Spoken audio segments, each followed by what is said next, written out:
Très content de vous savoir nombreux branchés sur OLE Télévision. Mesdames, Messieurs, bonjour et bonsoir. Ça dépend de l'heure à laquelle vous nous suivez.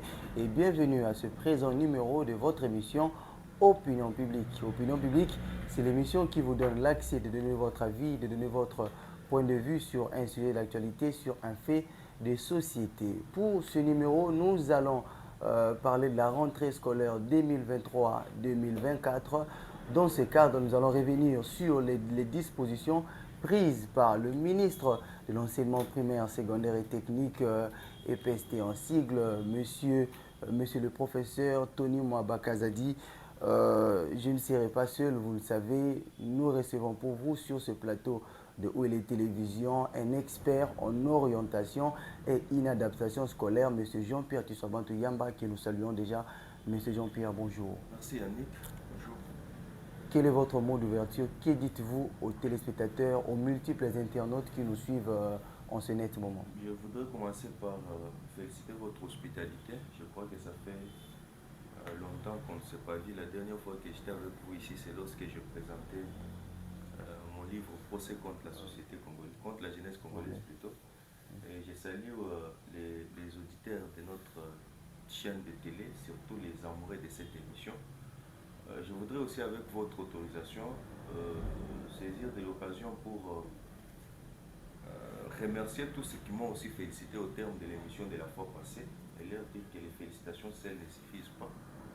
Ils doivent aussi acheter parce qu'ils doivent lire. Et ceux qui me condamnent parce que j'ai taxé le Congolais, le Congo plutôt d'un pays à Banana, il n'y a pas de parents et tout consort.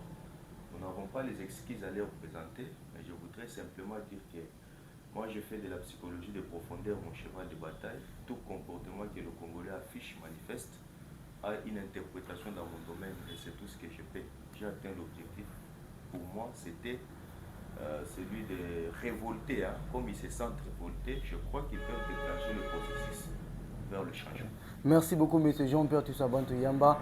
En tout cas, aujourd'hui, nous ne parlons pas de ces livres, même si vous avez fait allusion à ça. Nous entrons dans le vif du sujet. Nous allons parler de la rentrée scolaire 2023-2024. Aujourd'hui, il est question un peu d'essayer de redéfinir le concept école, le cadre école. Est-ce qu'aujourd'hui, puisque nous sommes au bon début de l'année, je crois que les parents qui nous suivent, les élèves qui nous suivent, avant que nous entrions, avant que nous parlions des dispositions prises par le ministre, nous aimerons d'abord un peu recadrer le concept école et son organisation. Que dites-vous sur l'école et son organisation en RDC? Merci. Je crois que le concept école, il est défini selon la compréhension de chacun. Si vous approchez tout celui qui a fréquenté l'école ou l'université, il vous donnera sa définition. Mais je crois qu'il y a des termes que nous, ce matin, nous devons utiliser, surtout que je suis moi-même expert en sciences de l'éducation, pour faciliter la compréhension de ce que l'on entend par école. École, il faut saisir la définition ou la signification de l'école dans trois dimensions. Il y a d'abord la dimension institutionnelle, donc l'école c'est une institution. Il y a une dimension de l'établissement, l'école est un établissement. Et il faut aussi considérer l'école comme un champ ou une industrie de transformation. Pourquoi on dit de l'école que c'est un établissement? On dit de l'école qu'elle est établissement parce qu'on l'a établi, on l'a institué, on l'a placé à un endroit. Ça peut être dans une commune, dans une ville, dans un pays. Et pourquoi on dit de l'école qu'elle est une institution? Institution vient du verbe instituer, qui veut dire créer, qui veut dire penser, qui veut dire réfléchir. Cela voudrait dire que l'école est réfléchie, l'école est pensée, l'école est créée. Et partant de cette définition de l'école comme penser, réfléchir et créer, chaque pays doit avoir son école. Il n'y a pas un pays qui peut réfléchir, un pays qui peut penser ou un pays qui peut créer une école à la place de notre pays et venir l'implanter. L'école, c'est l'œuvre du mental. L'école obéit à la loi du mentalisme. Donc chaque pays doit créer, réfléchir et concevoir sa propre école. Ça ne peut pas se passer ailleurs. On crée une école, on conçoit une école au Rwanda et on vient les planter. Mais aujourd'hui, en RDC, nous avons par exemple des écoles canadiennes, des écoles belges, ainsi de suite. Est-ce que ce que vous dites va à l'encontre de ce qui s'est fait ou comment? Oui, oui. Nous, Congolais, comme nous avons refusé de créer notre propre école, parce que nous n'avons pas créé notre propre école, il y a une école créée par les colons, les Belges. Ils ont réfléchi, ils ont pensé, ils ont créé cette école belge. Maintenant, ils sont venus l'installer en République démocratique du Congo. Alors, nous ne l'avons pas fait. Nous avons accepté cette école qui a été réfléchie, créée et pensée par les autres. Mais il y a une chose que l'on devrait faire. Comme nous n'avons pas eu cette capacité de créer notre propre école, nous avons accepté l'école d'outre. L'on devrait alors poser la question à ceux qui nous ont amené l'école, comment faire l'école? C'est ce que nous n'avons pas fait. Et puisque nous ne leur avons pas posé cette question, et ils nous ont seulement amené l'école. L'école comme l'être, mais ils sont restés avec l'esprit. C'est comme lorsque vous partez à la pharmacie, vous achetez un produit, mais on ne vous donne pas la notice. Comment vous allez utiliser le produit? C'est ce qui s'est passé entre nous et les colons. Ils ont pensé une école, ils ont réfléchi, ils ont créé, et ils nous ont amené la lettre. Ils nous ont envoyé la lettre sans esprit. Or, toute lettre dépourvue de son esprit, serait impossible de l'entendre. Mais aujourd'hui, il n'y a pas que des écoles belges, il y a des écoles canadiennes, des écoles américaines, donc des écoles qui nous viennent d'ailleurs, mais qui s'implantent ici. Il y a des écoles dont les origines sont coréennes, japonaises, vous voyez, mais qui s'installent ici. Tout ça, ça s'inscrit dans le même cadre, dans le même ordre d'idées. Lorsque vous dites école canadienne, école américaine. Donc le système canadien est impliqué, voilà, appliqué ici. C'est une école créée, réfléchie, pensée en fonction. Donc c'est une école créée, réfléchie et pensée en fonction des réalités du Canada. Bon, ça en tout cas, ça montre, ils sont venus l'implanter ici chez nous, l'installer. Est-ce que ça montre les insuffisances du pays par rapport à ce domaine-là? Je crois que nous aurons tout le temps d'en parler. Il y a des contours et des détours. Les insuffisances, oui, parce que l'on devrait décider. L'on devrait décider sur ce que nous-mêmes devrions faire. C'est comme lorsque vous prenez le texte de Galates chapitre 4, le verset 1er. Est-ce que vous savez que ce verset-là nous concerne, nous, Congolais? La Bible dit, aussi longtemps que l'héritier demeurera enfant dans la maison de son père, il continuera d'être esclave bien qu'il soit héritier de tout. Donc aussi longtemps que l'enfant continue, donc aussi longtemps que l'héritier continue de demeurer enfant dans la maison de son père, il sera esclave bien qu'il soit maître de tout. C'est-à-dire le Congo, c'est notre maison. Maintenant, nous sommes les héritiers du Congo. Comme nous ne voulons pas grandir, je crois que ça va encore choquer. Il faut que ça choque pour que l'on sorte de cette léthargie. Comme nous ne voulons pas grandir, nous avons refusé de grandir, nous continuons de demeurer enfants dans notre propre pays, nous serons esclaves. Voilà pourquoi lorsque les autres pays constatent, les autres systèmes constatent que nous sommes dans cette distraction de se considérer comme enfants, c'est pourquoi ils conçoivent des choses ailleurs. Ils les amènent ici chez nous, ils les installent, ils les imposent, et nous nous adaptons à ça. Nous nous adaptons à ça, nous ne leur posons pas la question comment faire maintenant pour être en harmonie avec ce que vous nous avez amené. Vaille que vaille, nous allons comme ça.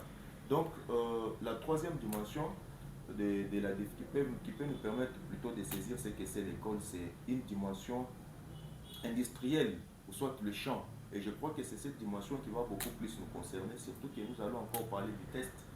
Pourquoi j'ai dit de l'école que c'est une industrie? J'ai dit de l'école qu'elle est une industrie parce que elle a une puissance de transformation. Vous voyez l'industrie. Dans l'industrie, on reçoit les matières premières qui doivent être transformées en produits finis. Les matières premières sont le diamant, le cobalt, l'or, cuivre, zinc, etc., etc. Ces matières doivent être transformées en produits finis. Les montres que nous avons, des véhicules, des bijoux. C'est comme ça avec l'école. L'école reçoit l'enfant comme matière première. Et elle a le pouvoir de transformer cet enfant pour que ce dernier devienne une main-d'œuvre capable de résoudre des problèmes liés à sa personne et participer aussi à la recherche des problèmes auxquels son pays est confronté. Mais il y a des exigences, il y a des conditions. Lorsque vous voulez fabriquer des bijoux à partir Dès lors, vous ne pouvez pas utiliser le diamant. Bien qu'avec le diamant, vous pouvez aussi avoir des bijoux, mais vous n'aurez pas des bijoux à la même qualité ou avec la même qualité que l'or. Donc l'école, c'est un champ, l'école, c'est un établissement, l'école, c'est une institution. Ce sont ces définitions-là qui nous échappent, parce que si l'on avait la bonne compréhension de ces définitions, on ne devrait pas aujourd'hui accepter de fréquenter une école qui a été pensée, réfléchie et créée ailleurs et venir installer en République démocratique. Très bien, merci beaucoup, M. Jean-Pierre Tissabantou Yamba. Vous avez dit que l'école est une institution. Au sein de l'école, qui fait quoi? Bon, l'école est une institution parce qu'on l'a instituée. On l'a instituée, on l'a pensée, on l'a réfléchi, on l'a créée. Et au sein de l'école, je voudrais que l'on parle beaucoup plus de l'école ce matin sous l'angle industriel. Au sein de l'école, on transforme. On transforme. Qu'est-ce qu'on transforme? On transforme les potentialités de l'individu en capacité. Parce que je crois, je vous l'avais dit autrefois ici, le bon Dieu, lorsqu'il nous a créés, lorsque le bon Dieu a créé l'individu, il a placé en lui les potentialités, les aptitudes. Et ces aptitudes doivent être transformées en capacité pour que l'on dise de quelqu'un qu'il est capable de. Il est capable de. Et c'est ça le rôle de l'école. L'école vous reçoit comme élève avec vos potentiels, vos aptitudes, et vous soumet à une formation susceptible de faire en sorte que les aptitudes, les potentialités deviennent des qualités, de telle sorte que lorsque vous sortez de l'école, que vous soyez capable de résoudre vos problèmes, que vous soyez aussi capable de regarder les problèmes de votre pays en face et participer à la recherche des solutions. Et ce n'est pas un travail facile. Pour y parvenir, il y a des conditions qu'il faut remplir. Si vous me permettez, je peux déjà continuer à vous parler de ces conditions. Ces conditions, même la Bible en parle. Un jour, les disciples ont posé la question à Jésus et Jésus a dit, mais si la nature ne vous enseigne pas. Oui, la nature ne vous enseigne pas. En parlant de la nature, Jésus-Christ avait évoqué l'exemple du semeur. L'école devrait fonctionner à l'exemple du semeur. Qu'est-ce que le semeur fait? Le semeur, c'est celui qui sème. Généralement, on sème des grains, et lorsqu'il s'agit de boutir, on dit qu'on cultive des boutures. Le semeur, tout comme les cultivateurs, pour s'aimer le grain, il y a 3 conditions que le semeur doit respecter. La première condition, c'est la connaissance du grain à semer. Pourquoi connaître le grain à semer? Parce qu'en face du semeur, il y a la pluralité de grains. Il y a le maïs, il y a le riz, il y a le haricot, il y a l'arachide. Mais lorsqu'on pose la question au semeur, messieurs, qu'est-ce que vous voulez s'aimer? Il dit, je vais s'aimer le maïs. Comme vous voulez s'aimer le maïs, il a choisi le maïs, il veut s'aimer le maïs parce que le maïs est une potentialité. Dans le maïs, il y a une énergie qui doit faire du maïs maïs. Et comme vous voulez choisir s'aimer le maïs, il faut vérifier, connaître le maïs du point de vue de sa nature, du point de vue de sa qualité et du point de vue du type. Pourquoi type, nature et qualité? Parce que tout maïs n'est pas sémable. Ça, c'est le type. Prenons le cas d'un grain de maïs qui a été déjà préparé. Lorsque vous allez s'aimer un maïs comme ça, il ne va pas pousser. Ça, c'est le type. Et la nature, il faut vérifier la nature, se rapporte aussi à l'énergie, vérifier s'il y a encore de l'énergie dans le maïs. S'il a été préparé, il a déjà perdu sa nature. Il ne peut pas pousser. Et la qualité, il faut que le semeur s'assure que le grain ici de maïs n'a pas été rongé par les insectes, il n'est pas aussi moisi. Parce que si vous utilisez un grain rongé par les insectes ou moisi, ce grain ne va pas pousser. Ça, c'est la connaissance du grain à semer, du point de vue de sa qualité, type et nature. C'est la première exigence que tout semeur doit d'abord commencer par s'y conformer avant de s'aimer. Et il y a la deuxième exigence, c'est le lier où il doit s'aimer le grain. Vous avez identifié le maïs, vous l'avez connu, mais où est-ce que vous devez s'aimer le maïs? Tout grain n'est pas sémable n'importe où. Vous voyez, avec le riz, vous pouvez amener le riz dans un sol marécagé et le riz va pousser. Mais si vous prenez le riz, vous déposez sur les rocs, vous déposez sur l'asphalte, vous déposez sur le sol sablonné, le riz ne va pas pousser. Il en va de même avec le maïs. Il faut identifier le sol, les lieux où vous devez s'aimer le maïs. Et même la Bible dit, il faut faire très attention parce qu'il y a des lieux rocaillés, il y a des lyres où il y a des épines, et les épines et les rocs vont empêcher la semence de pousser. La troisième exigence, c'est le temps. Quand est-ce qu'il faut s'aimer? Et dans le temps, il y a l'air, il y a la durée, il y a le moment. Quand est-ce qu'il faut s'aimer le maïs? Le calendrier agricole vous dit il faut le faire tôt le matin. Tôt le matin. Ça, c'est l'air. La durée. Le calendrier agricole vous dit le maïs fait 3 mois, 2 mois. Et le moment, on fait allusion à la période de la récolte. Quand est-ce qu'il faut récolter? Parce que si vous ne respectez pas toutes ces échéances, vous trouverez que le maïs a déjà atteint la maturité, mais commence à pourrir. Si vous ne respectez pas toutes ces exigences, vous irez semer le maïs pendant la journée et ça ne va pas peut-être pousser. Ça va pousser, mais peut-être ça va pousser. Vous n'allez pas faire une bonne récolte, vous n'allez pas maximiser votre récolte. Parce que l'objectif, ce n'est pas seulement de semer, l'objectif, c'est de maximiser la récolte. Très bien, on merci. vous dit quand vous avez un bassin de maïs, vous devez récolter 15 sacs. Maintenant, vous n'avez pas respecté les exigences du calendrier agricole. Vous semez un bassin de maïs, au lieu d'avoir 15 sacs, vous avez des sacs. Voilà ce qui est plus grave. Vous allez même remercier Dieu. Merci Dieu, j'ai semé un bassin de maïs et j'ai des sacs. Vous pensez que Dieu est idiot et il va entendre une prière comme ça. Donc, ces exigences du semeur, que les semeurs respectent pour semer, sont celles que l'école aussi devrait respecter lorsqu'elle reçoit l'enfant au moment de l'inscription.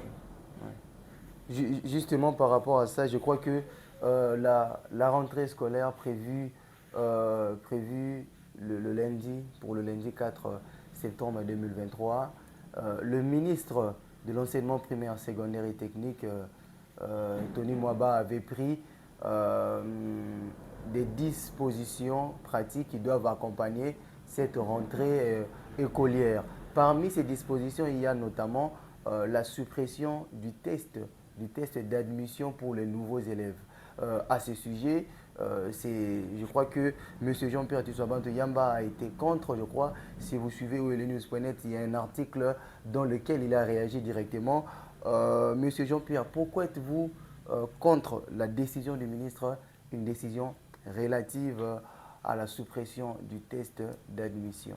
Je crois, M. Yannick, avant d'aborder la question relative à la mesure prise par le ministre, le patron de l'EPST, je voudrais, dans 30 secondes ou une minute, faire l'approche entre ce que l'école doit faire et l'exemple du semeur que je viens de donner. C'est ce qui nous permettra maintenant de justifier ma position contre la décision prise par le ministre. L'école, lorsqu'elle reçoit l'enfant pour la formation, doit se conformer aux exigences du semeur. Nous sommes en face de M. Yannick comme élève que l'on a mené à l'école. Déjà, la loi 4, lorsque vous prenez cette loi, on vous parle des écoles spécialisées et des écoles normales. C'est pour dire qu'il y a des écoles qui doivent recevoir des enfants normaux. Il y a aussi des écoles qui doivent recevoir des enfants avec des enfants vulnérables, avec des problèmes, des enfants qui ne sont pas normaux. Mais qu'est-ce qu'il faut faire avant d'accepter un enfant à l'école? Il faut commencer par l'identifier. C'est comme le semeur qui commence par connaître le maïs. Il faut commencer par connaître cet enfant. L'école, j'ai dit, c'est une affaire du mental. Lorsqu'on va à l'école, on ne va pas pour développer les jambes ou les bras, mais on va pour transformer le mental, le potentiel. Et la transformation du mental, du potentiel, c'est la tête. Ce n'est pas les jambes, ce n'est pas les pieds. Donc l'école doit s'assurer lors de l'inscription que le monsieur qu'on amène pour inscription, est-ce qu'il est mentalement stable, adapté à l'école? On doit connaître, est-ce qu'il a des problèmes d'audition, est-ce qu'il a des problèmes de vision, est-ce que son âge mental est conforme à la classe? Parce que je vous avais dit dans l'interview que nous sommes en face des sujets, la loi cadre dit l'école primaire, la première commence à 6 ans. Ça, c'est l'âge chronologique. Mais l'école n'a rien à voir avec l'âge chronologique. L'école, c'est l'âge mental. Il y a des individus, il est âgé chronologiquement de 6 ans, mais il a un âge mental de celui de 4 ans. Cela voudrait dire qu'il ne peut pas être inscrit en première primaire, mais il doit commencer la maternelle. Parce que c'est à l'école maternelle où on trouve les enfants avec un âge mental pareil. Mais c'est avec les tests. C'est avec les tests, la première exigence, c'est connaître l'individu. Est-ce qu'il peut faire l'école normale? Est-ce qu'il peut faire l'école spéciale? C'est avec les tests. Parce que les tests évaluent les atouts de l'individu, ses capacités à réussir dans un domaine ou dans un autre. Et lorsque l'on connaît déjà l'individu, la deuxième condition, comme celle du CMR, c'est identifier les lieux où on doit placer cet enfant. Identifier les lieux. Il quitte la maison, il est enfant. Quel enfant pour quelle école? Dès lors que l'école accepte, il devient élève. Et lorsqu'il est élève, on pose la question, quelle classe pour quel élève? Actuellement, nous avons des classes parallèles. On vous dit première A, première B. Mais si vous posez la question aux Congolais, pourquoi il y a première A, il y a première B? Le Congolais va vous dire, parce qu'il y a surpopulation. Moi, je ne peux pas réfléchir comme ça, je suis expert en sciences de l'éducation. Chaque classe a un profil. Première A, première B a un profil. Et le profil, c'est parce que nous n'avons pas le temps, ce sont des enseignements de haut niveau. Le profil, ce n'est pas le profil Facebook ou WhatsApp, c'est le profil du point de vue psychologique, c'est le profil du point de vue pédagogique. Comment la classe doit être psychologiquement? Comment la classe doit être pédagogiquement? Et vous voyez que le profil qu'a la première A, ce n'est pas le même profil qu'il y a en première B. En première B. Mais ce sont les mêmes classes, mais des profils très différents. Et lors de l'inscription, l'école doit identifier laquelle des classes cet enfant doit être placé. Parce que cet enfant a un profil qu'on a déjà identifié. Et il faut trouver une classe qui correspond à son profil pour qu'il ne commence pas à fuir l'école. Et lorsqu'il est dans la salle, il doit occuper une place. Quelle place pour l'élève? Monsieur Yannick, il y a des enfants qui ont un problème de vision, il y a des enfants qui ont des problèmes d'audition. Lorsque vous placez cet enfant au premier banc, il y a des enfants, lorsqu'il est au premier banc, il a du mal à voir au tableau.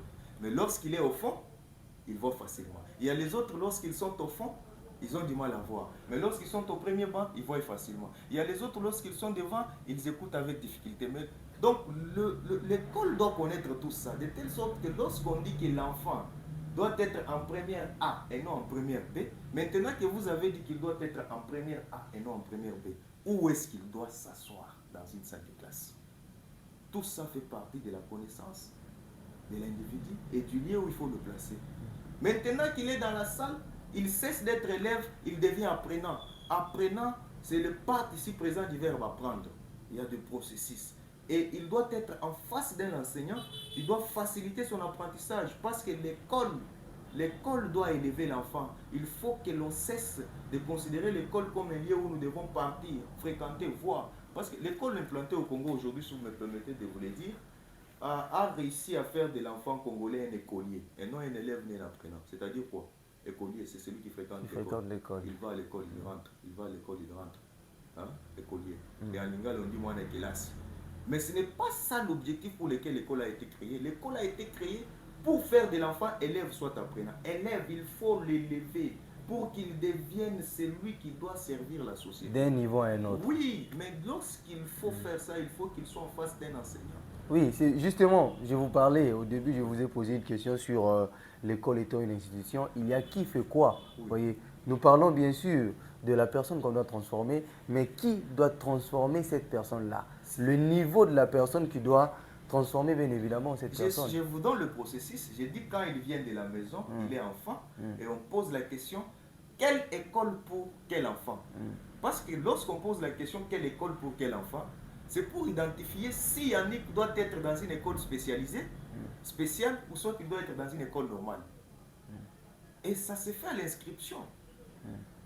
On vous administre un test, le test qui permet d'identifier quels sont les problèmes que vous avez. Si ce sont des problèmes d'audition, des pays qui font du sérieux et une qualité, il y a des écoles des sourds.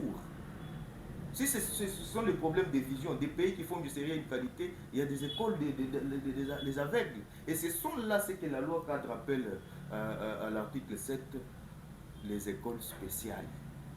Et lorsqu'on répond à la question là, Yannick doit être dans une école spéciale, l'école normale. Il y a la deuxième question, il cesse d'être enfant, il devient élève. C'est alors qu'il faut identifier les lieux où il doit être placé.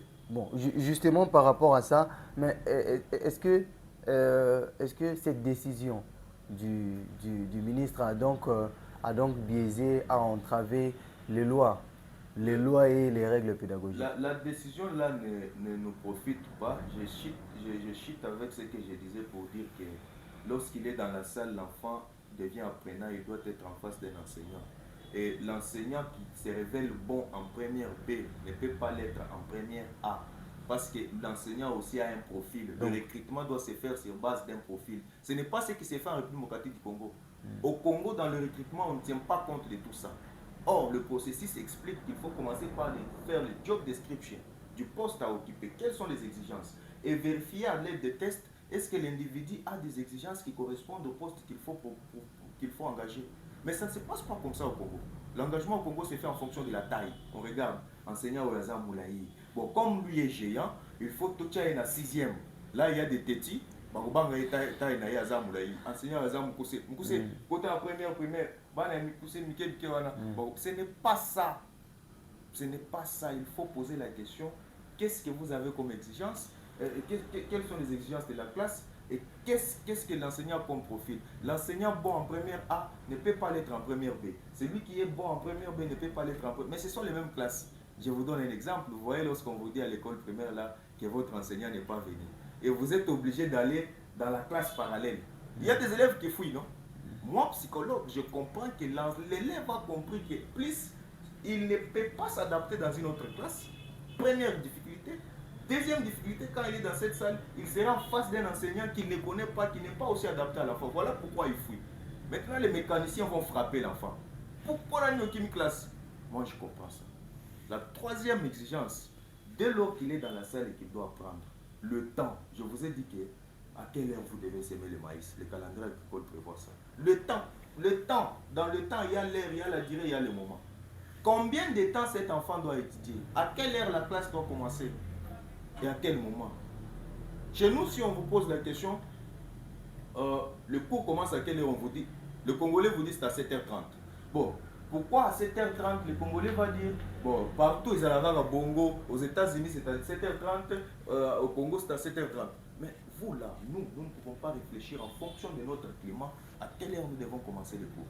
Et on vous dit la durée que l'enfant doit mettre à l'école. Au Congo, c'est 6 heures du temps, de 7h à 12h. Et on vous dit pourquoi de 7h à 12h? Non, parce qu'il doit étudier 6 leçons par jour. Pourquoi 6 leçons? Partout, ils allaient à Bongo, aux États-Unis et tout ça. Mais le cerveau humain ne supporte pas longtemps la chaleur. Lorsque le cerveau reste beaucoup plus exposé à la chaleur, il commence à dysfonctionner. Ça, nous devons comprendre et nous devons faire des choses en fonction de notre climat. Parce que ceux qui partent à l'école aux États-Unis à 7h pour finir à midi, ils l'ont fait en fonction de leur climat. Malheureusement, nous ne le faisons pas. Pourquoi nous ne le faisons pas? C'est parce que nous ne voulons pas. Nous ne voulons pas sortir de cet état-là. Très bien, merci beaucoup, M. Jean. La lecture fait partie de la noblesse. Très bien, merci beaucoup. La lecture fait partie de la noblesse, c'est ce que nous retenons également. Mais que disent les lois et les règles pédagogiques sur la décision prise par le ministre de tutelle? Bon, cette décision-là, je n'ai pas de problème particulier avec le patron de l'EPST. C'est un professeur. Hein? C'est un professeur. J'ai appris à respecter le professeur parce que je sais ce que ça coûte de devenir professeur. Moi-même, je suis sur la piste. Déjà, la première année n'a pas encore pris fin, mais je sens déjà ce que ça coûte. Et je le respecte. Je voudrais aussi transmettre mes félicitations pour le travail qu'il a pas. Parce qu'on voit quand même le ministère de l'EPST, là qu'il était il y a peu de temps et là qu'il est aujourd'hui, il y a de quoi le féliciter. Mais je m'inscris en faux contre sa décision. Pourquoi en faux? Parce que le texte, la loi cadre numéro 14/004 du 11 février 2014 de l'enseignement national, cette loi dit ceci à l'article 185. L'école doit faciliter, donc inscrire l'enfant, trouver une filière d'études qui correspond aux aptitudes, aux goûts et aux intérêts de l'enfant. Je crois qu'on peut lire, si ça ne vous dérange pas. 185. 185, on prend le dernier alinéa, c'est l'alinéa 7. Je crois que vous lisez, on va balancer les internautes verront. Oui, l'école doit notamment aider l'enfant à choisir une filière d'études en tenant compte de ses aptitudes, goûts et intérêts. Mais je trouve que ça, ce n'est pas par rapport au conseil d'orientation. Est-ce qu'on doit nécessairement soumettre l'élève à un test pour l'orienter? Mais lorsqu'on dit l'école doit aider l'enfant, ça c'est le législateur qui dit, c'est pas moi. L'école doit aider l'enfant. Mais est-ce que cette aide se décline sous forme de test obligatoire? Il a désormais un caractère obligatoire parce qu'il revient à l'école d'aider l'enfant à être dans un domaine.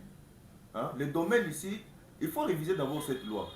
Moi, je trouve que, bon, si ce sont peut-être des compétences qui relèvent des conseils d'orientation que vous êtes. Oui. Est-ce que ça, pour orienter un élève, pour orienter un enfant, ça nécessite un test? Ça nécessite un test. Parce que c'est comme l'exemple que je venais de vous donner là, bien que nous courons derrière le temps, c'est un exemple qui a été donné entrecoupé. Lorsqu'on dit l'école doit aider l'enfant à être ce qu'il doit devenir en fonction de ses aptitudes, comment vous pouvez identifier les aptitudes qu'il y a en vous, ou soit en moi?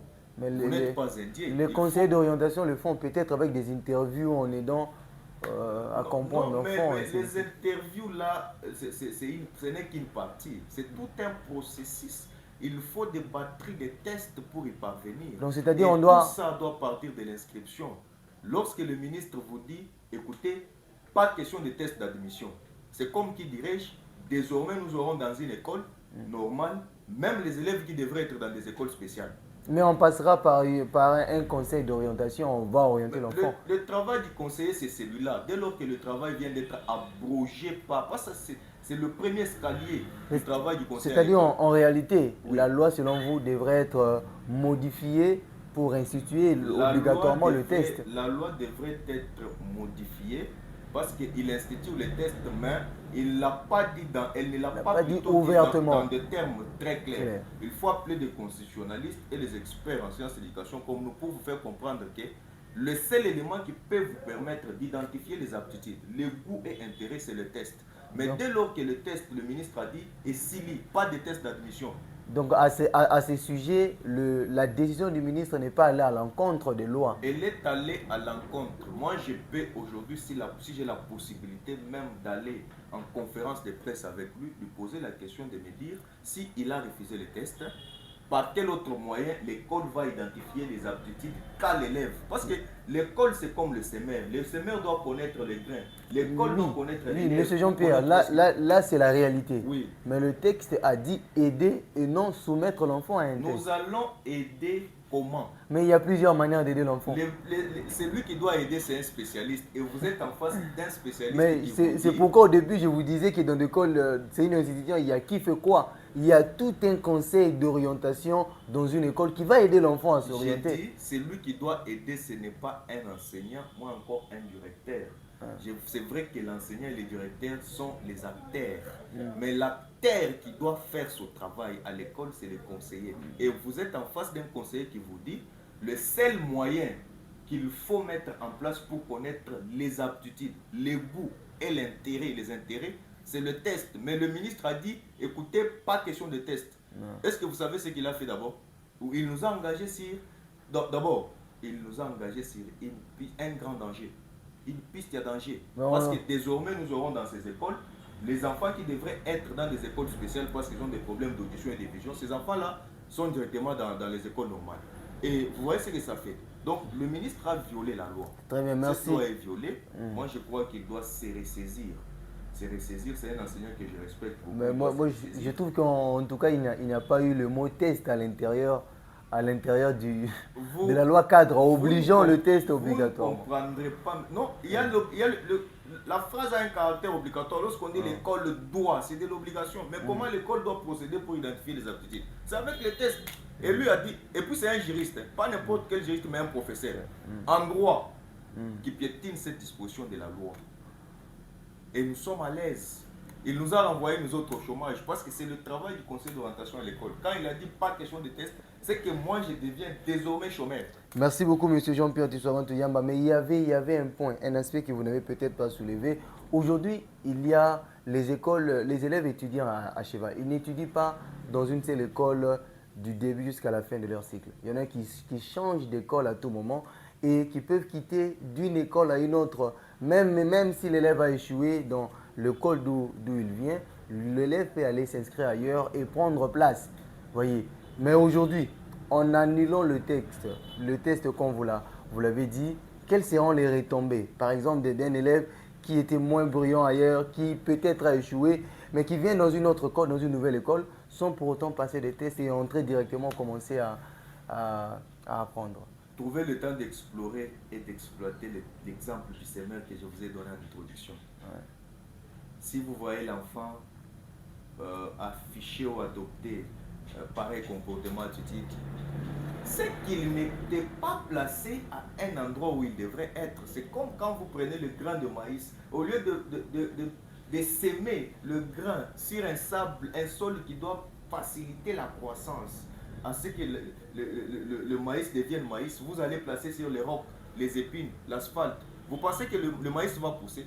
Le maïs ne va pas pousser. Bon, Monsieur Jean-Pierre, maintenant que le test est supprimé dans les dispositions pratiques prises par le ministre, que dites-vous? Que conseillez-vous aux écoles avant d'accueillir les élèves, les nouveaux élèves particulièrement, ceux qui viennent d'ailleurs? Bon, les tests là devraient être organisés par le gouvernement. Vous savez, les écoles d'abord qui organisaient les tests, hein, j'appelle ces écoles les filles et garçons qui ont compris que nous sommes en face d'un papa qui ne répond pas à ses responsabilités. Et la fille va se prostituer, le garçon devient couloune pour commencer. C'est ce que les écoles ont fait. La loi cadre dit c'est le gouvernement qui définit la politique de l'éducation. En disant que c'est le gouvernement qui définit, c'est que le gouvernement devrait s'occuper et de l'organisation des tests d'admission et de tout ce qu'il faut pour que l'école fonctionne de telle sorte qu'elle soit en mesure de transformer les potentialités en capacité. Là, pour les écoles privées et publiques. Et les écoles privées, tout ça c'est défini dans la loi 4. Maintenant, comme le gouvernement a compris que l'organisation d'un test coûte, et ce n'est pas un individu qui peut faire ça, c'est un gouvernement. Mais lorsque le gouvernement a compris qu'il ne fait pas parce qu'il n'a pas de moyens, le gouvernement est incapable de les faire. Maintenant, au lieu de dire, écoutez, nous, gouvernement, nous sommes incapables d'organiser un test, de l'administrer, d'appuyer, corriger et publier les résultats, au lieu de dire ça ouvertement, on dit non, pas question de test.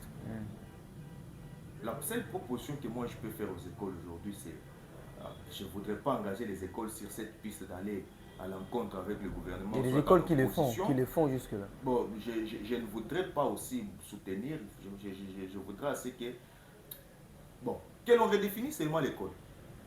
Tout ça, c'est l'échec de cette école qui nous a été laissée par les colons. Redéfinissons alors notre école à notre manière. Parce que lorsque vous lisez l'exposé des motifs de cette loi, on vous dit même que la loi cadre est conforme aux textes internationaux, entre autres les conventions relatives aux droits de l'enfant, tout ça. Mais donc, nous voulons plaire aux Occidentaux. Je crois que M. Jean-Pierre, nous reviendrons dans une des émissions pour vraiment parler de ce processus-là, pour aller vraiment instituer un système d'école propre à la RDC. Donc, organiser quel est le processus, ça doit partir d'où, qu'est-ce qu'on doit faire pour aboutir à ça. Il faut redéfinir l'école. Moi, je n'ai pas de problème avec ces bâtiments.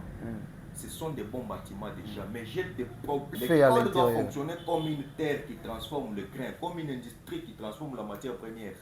L'école ne doit pas fonctionner pour détruire le potentiel que le bon Dieu a placé en nous.